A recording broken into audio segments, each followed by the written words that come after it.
Assalamualaikum warahmatullahi wabarakatuh dan salam sejahtera untuk semua. Tuan-tuan dan puan-puan, saudara dan saudari sekalian, hari ini kita bakal menyaksikan sejarah tercipta.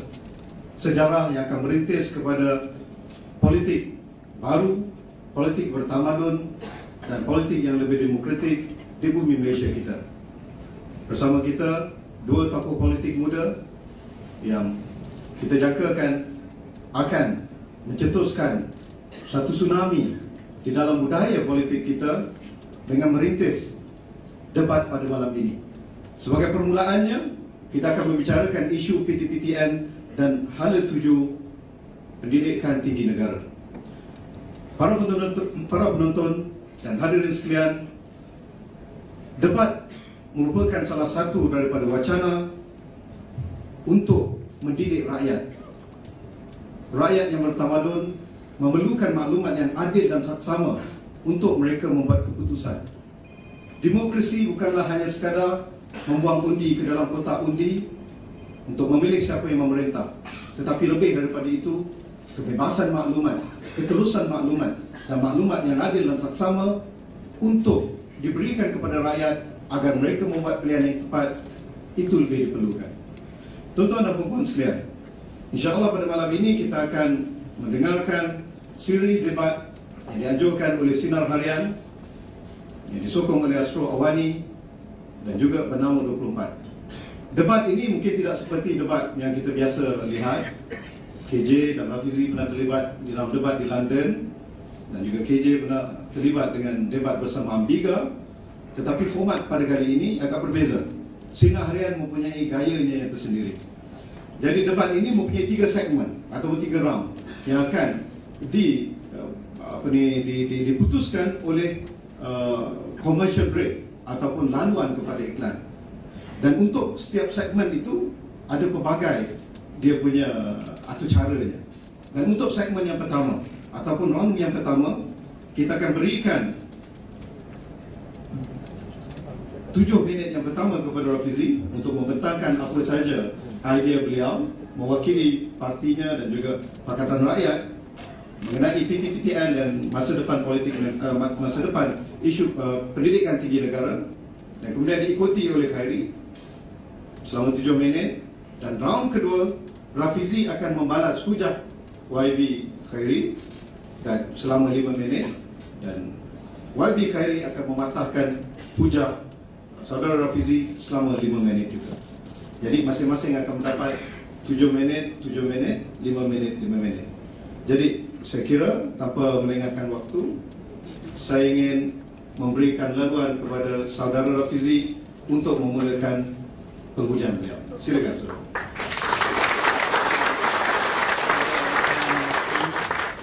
Assalamualaikum warahmatullahi taala wabarakatuh. Yang saya hormati Dr. Mazli, saudara moderator, rakan saya saudara Khairi, seterusnya saudara-saudari teman yang hadir pada malam ini. Isu penghapusan PTPTN dan cadangan untuk mengembalikan semula pendidikan tinggi adalah satu pilihan yang seharusnya dikaji dengan mendalam dan menyeluruh oleh rakyat Malaysia. Isu ini bukan soal semata-mata untuk menghapuskan hutang pelajar sahaja, tetapi ia merangkumi kedudukan ekonomi dan juga keberdayaan negara di masa akan datang. Sebab itu bila kita berbincang tentang PTPTN dan hala tuju pendidikan tinggi negara, kita perlu juga rujuk kepada pengalaman negara-negara yang kini berdepan dengan masalah hutang pelajar yang memuncak. Sebagai contohnya, negara yang rata-rata memperdagangkan, memperniagakan pendidikan sekarang ini berhadapan dengan hutang yang sebegitu besar. Ambil contoh Amerika Syarikat, saudara Khairi pun sedia maklum. Sekarang ini hutang pelajar yang sama seperti tabung PTPTN di Amerika Syarikat telah mencecah 2.6 trilion dolar. Sebab itu Bank Pusat New York mengatakan bahawa hutang ini kalau tidak ditangani dengan baik adalah salah satu ancaman kepada ekonomi dunia yang terbesar. Sebab itu juga saudara sekali, sekarang ini Dewan Senat Amerika Syarikat sedang membahaskan rang undang-undang untuk menghapuskan hutang pelajar, bukan sahaja di Malaysia, malah di negara-negara lain pun isu ini diperdebatkan dengan tuntas seperti yang kita ada pada malam ini. Saudara-saudara, makanya isu PTPTN perlu dikupas secara mendalam dari perspektif ekonomi terlebih dahulu.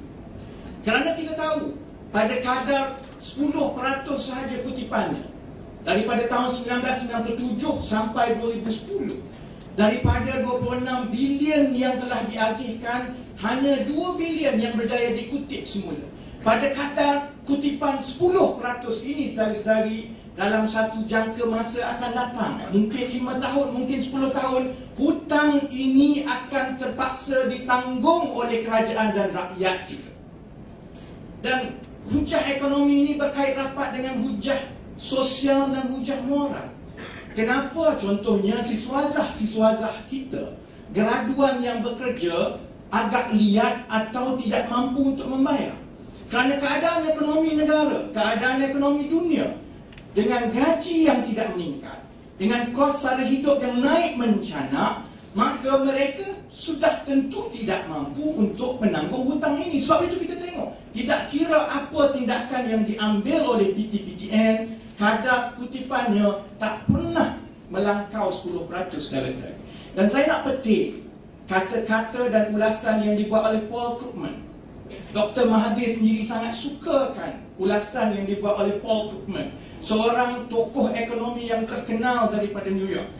Katanya bahawa kita kena melihat generasi siswazah yang kebergantungannya kepada hutang, yang dibebankan dengan hutang pendidikan ini, akan ada kesan yang besar kepada ekonomi negara. Kerana kuasa ekonomi mereka terbantut, kuasa beli mereka tak ada. Bila kuasa ekonomi mereka terbantut, maka itu akan ada kesan yang besar kepada pertumbuhan ekonomi sesebuah negara. Sebab itu Paul Krugman mengingatkan pentadbiran Amerika Syarikat bahawa, Magnesium dalam bahasa Inggeris, bahawa the youngs are not only America's future, there are also tax based in the future too. Dan saya kira perkara ini yang kita kena dalami dengan baik. Kerana hakikatnya Malaysia bermula sebagai sebuah negara yang menawarkan pendidikan tinggi percuma. Saya bagi contoh. Dalam perlembagaan kita sendiri termaktub perkara yang cukup jelas tentang hak dan kedudukan istimewa Melayu Bumiputera untuk mendapatkan beasiswa pendidikan. Perkara ini dimaktubkan di dalam perlembagaan. Malah kemajuan ekonomi negara dalam 40 tahun pertama selepas kemerdekaan yang dipacu dengan pesat, sebenarnya dipacu oleh golongan ayah kita, moyang kita, datuk kita yang mendapat manfaat daripada pendidikan tinggi percuma. Sebab itu malam ini saya minta supaya saudara Khairi ambil sedikit masa untuk jelaskan kepada hadirin dan seluruh rakyat apa yang teruk dan buruknya dengan pendidikan tinggi ini, pendidikan tinggi percuma yang kami tawarkan ini. Kerana generasi bapa beliau, generasi bapa mertua beliau, semasa mereka menikmati pendidikan tinggi percuma di universiti dahulu, tidaklah menolak, malah mengalu-ngalukan pendidikan tinggi percuma yang ditawarkan oleh Kerajaan Barisan Nasional. Saudara-saudari, sebab itu malam ini, kalau yang diragui kemampuan kita untuk menawarkan pendidikan percuma, saudara Khairi kena tunjukkan, kalaulah kita tidak mahu menawarkan pendidikan percuma, bagaimana pula kita mahu menangani masalah hutang PTPTN yang akan melonjak tinggi dalam 10-15 tahun akan datang. Angka-angka yang diberikan oleh PTPTN sangat menggerunkan. Tahun 2010, iaitu angka yang terakhir sekali yang disiarkan oleh PTPTN, tahun 2010 PTPTN meluluskan pinjaman sebanyak 6 bilion. 3.5 bilion untuk pelajar di IPTS, 2.5 bilion untuk pelajar di IPTA. Kalau kita tengok trend kelulusan hutang yang diberikan oleh PTPTN dalam tempoh masa 10 tahun 2001 sampai 2010, pertambahan tiap-tiap tahun jumlah hutang yang diluluskan ini untuk IPTA dia meningkat 11% tiap-tiap tahun. Okey, terima kasih Saudara Fizi. Kita teruskan kepada YBKJ. Bismillahirrahmanirrahim. Assalamualaikum warahmatullahi wabarakatuh. Salam satu Malaysia. Terima kasih Dr. Moderator, Saudara Fizi, pihak sidang harian, tuan-tuan, perempuan yang semakin sekalian. Debat pada malam ini berpunca sebenarnya daripada kerisauan pihak Datuk Seri Anwar dan juga Pakatan Rakyat, khususnya Parti Keadilan Rakyat, bahawa sokongan orang muda terhadap mereka sudah merudum berdasarkan kepada pilihan raya kecil bermula daripada Bagan Girang. Statistik saluran muda semua sudah swing kepada Barisan Nasional. Oleh sebab itu, pada 22 hari bulan Mac yang lepas, Datuk Seri Anwar Ibrahim atas pentas ceramah di Lukut Negeri Sembilan telah memetik satu idea daripada awangan, iaitu untuk menghapuskan PTPTN. Dan sebulan selepas ceramah tersebut, barulah saudara saya, Saudara Fizi, sebenarnya saya kesian sebab dia yang isi detail. Kemudian tidak dapat persetujuan daripada Pakatan Rakyat. Hanya satu dokumen saja yang Pakatan Rakyat setuju, iaitu buku jingga. Dalam buku jingga tak sebut penghapusan PTPTN. Dalam buku jingga sebut hanya memangsungkan cat 1% saja. Itu saja dalam buku jingga. Malah saya percaya DAP amat risau dengan keborosan Datuk Seri Anwar. Baik, pada malam ini saya nak jawab. Pertamanya saya nak jawab apa yang disebut oleh Saudara Fizi tadi. Yang pertama dia cuba buat perbezaan ataupun perbandingan antara Apple dan rambutan. Dia cakap zaman arwah bapa saya pergi ke universiti menikmati pendidikan percuma. Zaman arwah saya pergi ke universiti, hanya satu saja universiti awam di Malaysia, itu pun Universiti Malaya di Singapura. Ada 20 IPTA. Hari ini 180,000 orang masuk IPTA tiap-tiap tahun. Puluhan politeknik, ratusan, ribuan, malah ribuan yang kita hantar beasiswa ke luar negara. Jadi janganlah buat perbandingan Apple dengan rambutan yang sebenarnya tak relevan pada malam ini. Soal masa depan negara kita, sebab disebut soal masa depan dan kemapanan idea mereka. Saya nak cakap soal kemapanan idea mereka, ya. Saya baca blog beliau dan pada malam ini saya nak tunjuk angka sebenar kos yang perlu ditanggung oleh kerajaan sekiranya dasar ini ataupun cadangan ini dilaksanakan oleh Kerajaan Pakatan Rakyat sekiranya na'udzubillah mereka menang dalam pilihan raya. Pertamanya, nak batalkan hutang PTPTN, bukannya 23 bilion. Saudara Fizi, saya cek PTPTN yang terkini adalah 30 bilion. Itu pertama. Nak hapuskan semua hutang PTPTN yang sedia ada. Yang kedua, dia nak bina 10 universiti baru, ya. Kos pembinaan setiap universiti 2 bilion berdasarkan kepada saiz universiti yang mana dia nak setiap tahun ada 10,000 enrollment baru. Jadi 20 bilion. Yang ketiga, kos pengurusan universiti-universiti tersebut, ya. Saya ambil saiz yang sama dengan saiz yang dicadangkan USM. Kos pengurusan kita buat staggered basis 31 bilion. Nah, ini kos yang kita nak tanggung ni kalau dilaksanakan dasar beliau. Dan kalau nama dia keadilan, takkan nak hapuskan hutang PTPTN saja. Hapuskanlah hutang MARA sekali. Hapuskanlah hutang yayasan.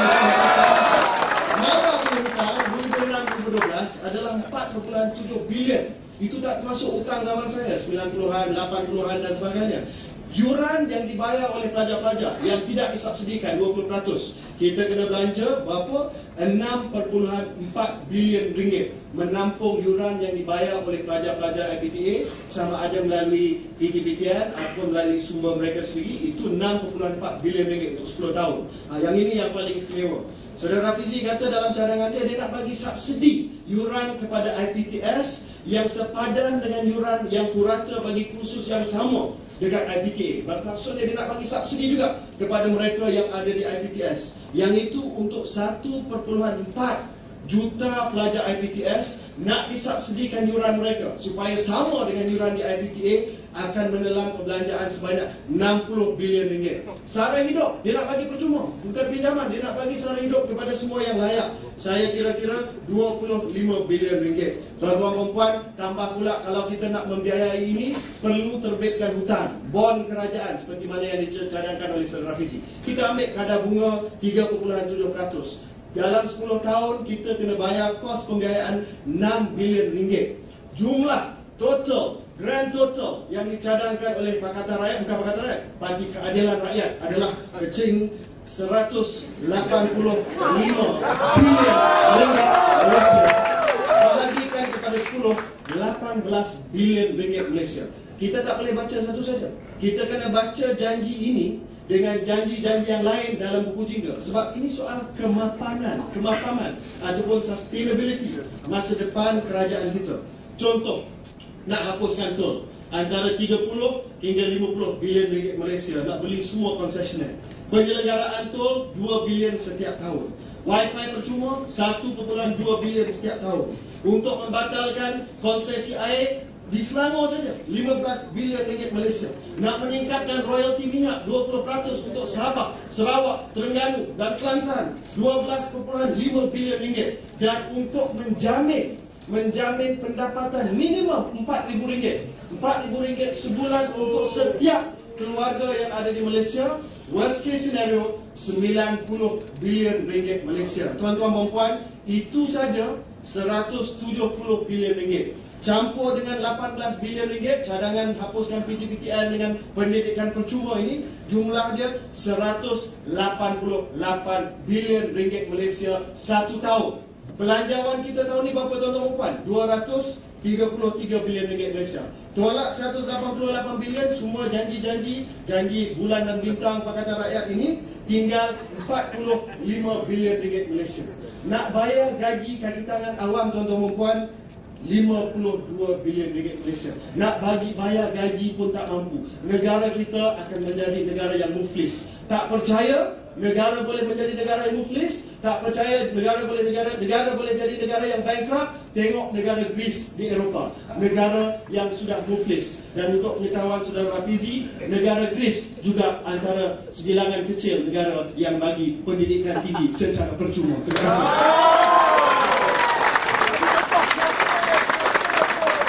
Okey, saudara Rafizi 5 minit, silakan. Terima kasih saudara Khairi. Malam ini dia jadi accountant. Habis start sampai habis cuma saya hormati saudara Khairi ini kerana dia menghafal buku jingga dan dasar-dasar Pakatan Rakyat lebih lagi. Sebab itu masa di London saya lah tegur dia, kalau nak bercakap macam Pakatan Rakyat, masuk Pakatan Rakyat.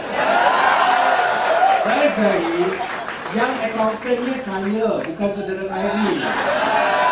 Kami dah kira, sebab itu kata pepatah Melayu, hendak seribu daya, tak hendak seribu dalih.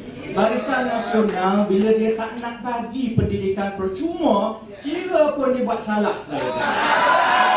Baik. Ini accountant betul-betul nak bagi perkiraan malam ini. Lain kali saudara Khairi, sila semak sendiri, jangan suruh kawan-kawan semak, dia salah bagi nombor. Pertama, kalau nak tengok berapa kosnya untuk menyediakan pendidikan percuma, tengok kepada anggaran perbelanjaan yang dibentangkan di Parlimen tiap-tiap tahun. Saudara, sama-sama luluskan. Setiap tahun, 21 universiti kita diberi grant 7.5 bilion, maksudnya 16,000 setiap seorang pelajar. Kita dah semak, untuk kita bagi pendidikan percuma, yuran semua percuma, kalau RM16,000 itu sudah 90% daripada kosnya, maka kita hanya perlukan 562 juta tambahan. 562 juta tambahan boleh kita tanggung. Yang kedua, soal beasiswa sara hidup, RM5,000 setahun untuk setiap orang pelajar. Sekarang ini pelajar di Universiti IPTA ada 465,000. Kalau setiap seorang diberikan RM5,000 setahun, bila kita hapuskan PTPTN, jumlahnya baru 2.32 bilion. Mana datang ratus-ratus juta ni? Yang kedua, setiap tahun 2.32 bilion setiap tahun. Yang ketiga, untuk kita tanggung hutang PTPTN, kita hapuskan 24 bilion. Kalau yang ini kita bayar dalam tempoh 15 tahun, jumlahnya hanya 2 bilion setiap tahun. Jadi saudara-saudara, dan yang tak habis sekali, saudara Khairi sebut untuk buat satu universiti belanjanya 2 bilion. Dia pakai anggaran orang UMNO, inflate 30%. Datuk Saifuddin ada di depan ini. Datuk Saifuddin boleh sahkan bahawa bila Monash University buka kampus untuk menampung pelajar 5,000 orang, cukup dengan fakulti perubatan semuanya, tahun 2007 belanja untuk 5,000 orang kapasiti pelajar hanya 200 juta. Untuk 10,000 hanya 400 juta. Kalau dah bagi makan angin kepada yang lain, itu kena tukar kerajaan lah. Jadi sekali nak kira balik, kalau kita campur balik satu-satu, nak bagi yuran percuma 562 juta, nak bagi allowance sara hidup RM5,000 setiap seorang pelajar, 2.32 juta. Nak bina satu universiti 10,000 orang tiap-tiap tahun, 400 juta. Nak tampung dan hapuskan PTPTN, 2 bilion setiap tahun. Campur 4 itu, belanja tiap tahun hanyalah 5 hingga 6 bilion. Kita bandingkan 5 hingga 6 bilion dengan apa yang Kerajaan Barisan Nasional belanja sekarang. Bayar pampasan kepada konsesi lebuh raya 4 orang, 6 bilion setiap tahun. Bagi subsidi gas kepada penjana bebas yang kroni-kroni, 10 bilion setiap tahun. Itu tak campur lagi saudara-saudari dengan segala ketirisan yang dianggarkan berjumlah 28 bilion setiap tahun. Sebab itu kita kata nak 1000 daya, tak nak 1000 dalil. Dia nak bagi kepada kroni, malah projek terbesar Barisan Nasional sekarang, projek MRT. Saudara-saudara tahu betapa besarnya belanja? 60 bilion. 60 bilion dibayar dalam masa 15 tahun, belanjanya 5 bilion ringgit tiap-tiap tahun. Kalau kita boleh belanjakan puluhan bilion untuk kroni 4-5 orang kawan-kawan baik Barisan Nasional, kenapa kita tak boleh belanja 6 bilion untuk jutaan rakyat? Terima kasih Dr. Mazli. Accountant ni memang dia cerdik lah. Dan bila kita tengok kegawatan ekonomi di Amerika Syarikat, syarikat seperti Enron yang bankrupt dan sebagainya, punca dia semua accountant. Yang semua kos dan sebagainya. Baik, saya nak pergi kepada angka-angka yang dibangkitkan oleh saudara Rafizi. Yang pertamanya saya nak memperhalusi saya punya angka-angka. Dia ada angka dia, saya ada angka saya juga. Ya. Yang pertamanya adalah mengenai PT-PTN industri. Dia kata 23 bilion. Tak betul. Yang betul adalah 30 bilion. Itu adalah angka pinjaman yang sudah dikeluarkan untuk PT-PTN. Baik, kita boleh belanja dalam tempoh masa 10 tahun, tidak ada masalah. Tapi kalau dia nak buat perbandingan, contohnya universiti, kampus, Monash dan sebagainya. Universiti kampus Monash itu bukannya satu universiti IPTA. Tidak ada kelengkapan IPTA. Tidak ada sama kelengkapan untuk postgraduate studies dan sebagainya. Ya, betul. Betul. Kita tak boleh ambil. Perbezaannya tak sama. Perbezaannya tak sama. Yang keduanya, soal operating cost. Ini saya nak tegur saudara Rafizi. Tadi dia petik daripada belanjawan negara. Dia kata itulah sebenarnya angka yang diberi oleh belanjawan negara ataupun anggaran belanjawan negara. Saya ambil grant yang diberi kepada University Sains Malaysia. Saya ambil grant yang diberi kepada University Sains Malaysia oleh kerana kemasukan intake University Sains itu adalah sama seperti universiti yang dicadangkan oleh saudara Rafizi, iaitu 10,000 pelajar tiap-tiap tahun untuk menjadi 40,000 pelajar dia punya enrollment ataupun dia punya kehadiran pelajar, ya.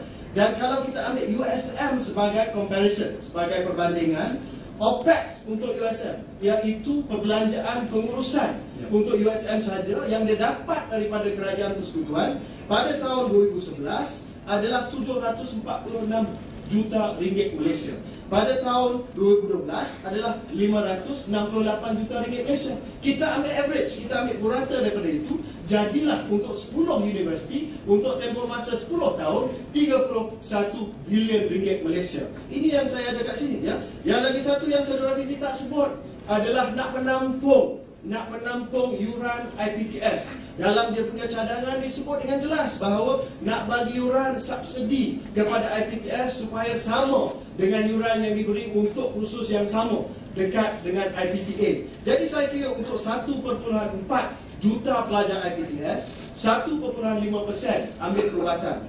13.4% ambil engineering, 85% ambil kursus-kursus yang lain. Saya kira kalau kita nak bagi subsidi untuk setiap daripada kursus-kursus ini, jumlah besarnya adalah 60 bilion ringgit Malaysia. Jadi saya tak tahu di mana Saudara Rafizi boleh buat shortcut. Saya tak tahu di mana dia boleh buat creative accounting. Mungkin kita boleh jimat,